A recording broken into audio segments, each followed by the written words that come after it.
Hey, what's up, folks?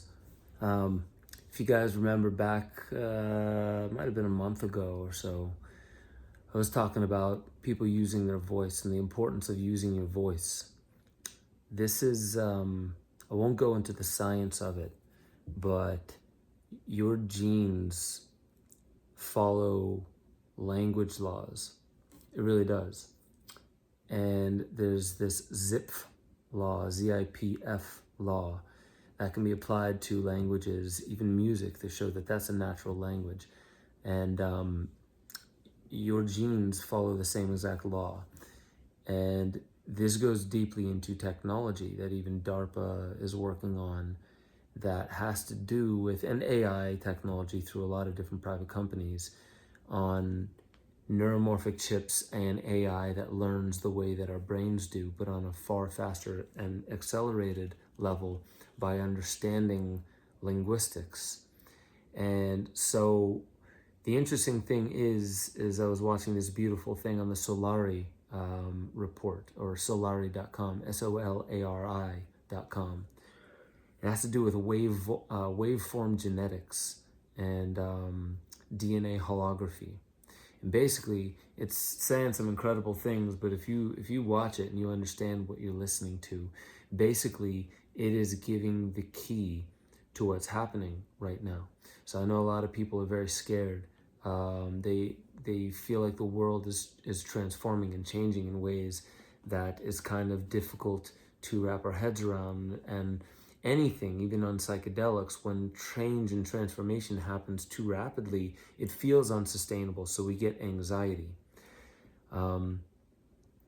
So what I believe is happening on the planet is literally that. And transformation is simply transformation, whether it causes for a beautiful awakening or a traumatic awakening. A beautiful awakening, we've heard of those things before. That's what everyone thinks they're going to get when they do plant medicines like ayahuasca. It's like their ego destroys and they have this blissful orgasmic feeling for hours and hours and hours, and then it stays, it never leaves. And then a very rude traumatic awakening is like a child witnessing a murder, right? It's an awakening. It's realizing this is also life, but it happens so rapidly and it's so beyond what that child can understand that they go into this physiological contraction, and it stores itself into the fabric, which is the fascia of the body. So with that being said, the world is experiencing a rapid wake up. And with that, the way that I believe we need to move through it in order for it not to be traumatic is we need to use our voice. We really do. But our voice is not just by saying things that we intellectually think. It's also speaking what we know to be real to our soul, even if we don't have evidence and facts, right, to back that up. We still need to speak something that is genuine and authentic and fair to our souls and our hearts. And we're definitely living in a world where everything is becoming fact-based and fact-checked. And did you get that on Snopes? And this is all heady stuff, really. It's like, do you believe that meme is saying something real, or do you believe it's not? That's all heady stuff. What I mean by speaking your truth is if you believe something, but you don't know how to stand up for it, right? And so you soften what you really want to say, then you never get to the point where you actually know how to say what's on your mind, because for fear of what resistance would feel like, right? If somebody gets offended, or if they push back, or if they may humiliate you because they know so much more. But if we're able to get over that hump and that fear, and even if we do get resistance and pushback, if we can stand in the face of it and say, listen, I might be wrong, but I have to say it. This is what I feel. Then you are actually entraining your genetics to step into its highest human potential. This is exactly what I've been getting into on Limitless on Gaia. And what pretty much all of my work is about is to use your voice. But if you are not using it authentically, if you're simply rattling off jargon that you've read. Then you have college kid syndrome, right? A ton of knowledge and very little wisdom, right? All the stuff you can say and regurgitate, but you barely know what it means because you're still an a-hole and you're like beating people over the head with knowledge rather than feeding them with nuggets of wisdom from a loving, truthful basis.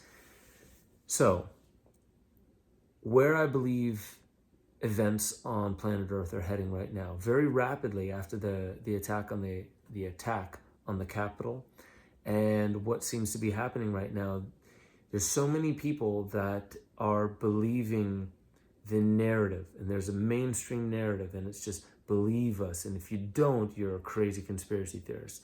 If you don't, then you're extreme right or you're extreme left. And there's all these categories to make you feel like, oh, well, I guess this is my group, and that dissociates me from all these other people, right? If I happen to feel a little bit more this way, then these people are going to hate me. So I got to really know whether I feel this way or not.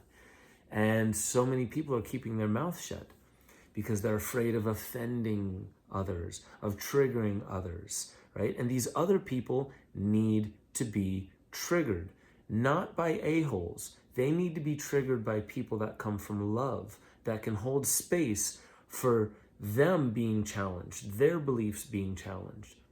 So you need to, not even for your own soul, but for the sake of humanity, you need to speak your truth, whatever that might be. But the last thing you want to do is shut up. If you don't believe in vaccines, speak up. If you do believe in vaccines, speak up. Use your voice. And I believe this is why we have this incredibly alien-like technology called the internet and social media. It doesn't matter if it was all built upon a militaristic surveillance state. It doesn't matter if that was the intention. If you're given let's say, a hammer, and you were told you have to kill people with it, and that's what it was invented for, does that mean it's impossible to build a home with that hammer? If somebody hands you a knife and says that you have to slit throats with it, does that mean you can't chop vegetables and feed people with it? Think about that. The bottom line is who really cares who built the technology? Yes, we need to contend with 5G, radiation, all those things, but I'm telling you, none of those hold a candle to a healthy human body. And if we wake people up with our authentic voices, that stuff will become a bygone era far quicker than you might imagine. And really, I think that's priority number 2 or number 3.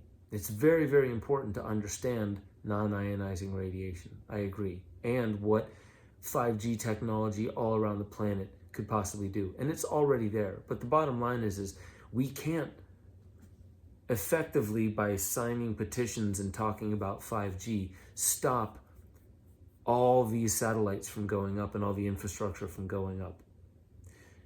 The actual solution is different than that. But the solution might be voicing your opinion about that. But if you see what I'm talking about, the simpler solution is not to say something specific. It's not waking people up to something specific. It's showing people how to stand for what they believe in and how to give a voice to their soul. So this awakening process does not become traumatic and we do not get stuck in yet another system supplanting the one that we have right now that's worse than the previous one. That's the last thing we need. But I guarantee you, what we are experiencing right now, some people like to call it a coup, some people like to call it an overthrow, a power grab. I call it change. It's transformation. No matter what it is, you call it those other things because of your feelings and your beliefs about whether it's good or it's bad or the old administration is gone. That's good. And other people are like, no, that's bad. It's change. It's transformation. What we need really is healing. We need to heal, and we need to help others heal, and we need to help others through this awakening process. So I hope you guys can stand with your brothers and sisters and stop giving yourself excuses to point fingers at other divisions and factions and people and categories and labels, right? All these isms that we like to follow. And you see so many people that are so finger pointy right now, talking about the capital thing, talking about what's happening with globalism, what's happening in Davos, right? What's happening with big tech, with cancel culture. And the bottom line is at the core of it, we're fooling ourselves. And we're so caught up in the eloquence of how right we think we are that we're forgetting that all these humans are our brothers and sisters, even the ones that have gone so far astray that in this lifetime, there's no saving them. But nobody,